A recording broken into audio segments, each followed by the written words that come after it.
កាល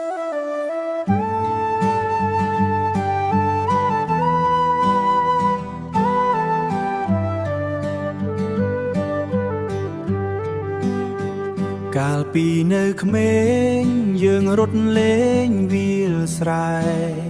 ថ្ងៃលិចក្បែរភូមិសើចសប្បាយឥតលះហើ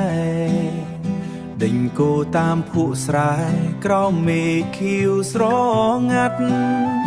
មិត្តភាពស្មោះសរមិនដែលគិតបែកបាក់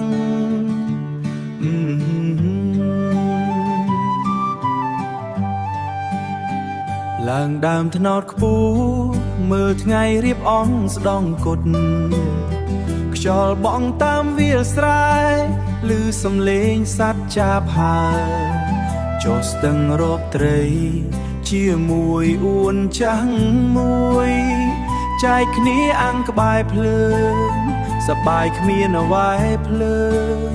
សប្បាយគ្មានអ្វីដូរយើងជាមិត្តភក្តិមិនភ្លេចអនុស្សាវរីយ៍ទោះថ្ងៃនេះឃ្លាតឆ្ងាយក៏នៅនឹករាល់ល្ងាចព្រឹកស្នាមញញឹមកាលក្មេងនៅជាប់ក្នុងបេះដូងដូចភ្លេងខ្យល់បងវាលស្រែមិនដែលរសាត់បាត់មិនដែលរសាត់បាត់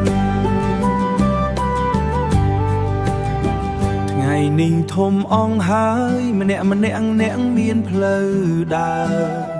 អ្នកខ្លាំងនៅជនបទ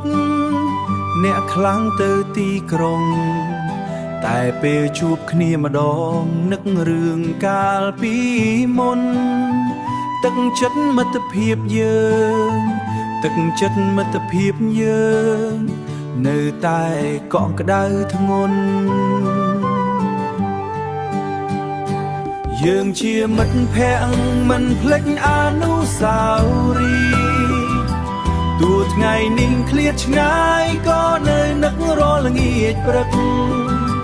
ស្នាមញញឹមកាលក្មេងនៅជាប់ក្នុងបេះដូងដូចភ្លេងខ្យល់បងវាលស្រែមិនដែលរសាត់បាត់មិនដែលរសាត់បាត់មិនដែលរសាត់បាត់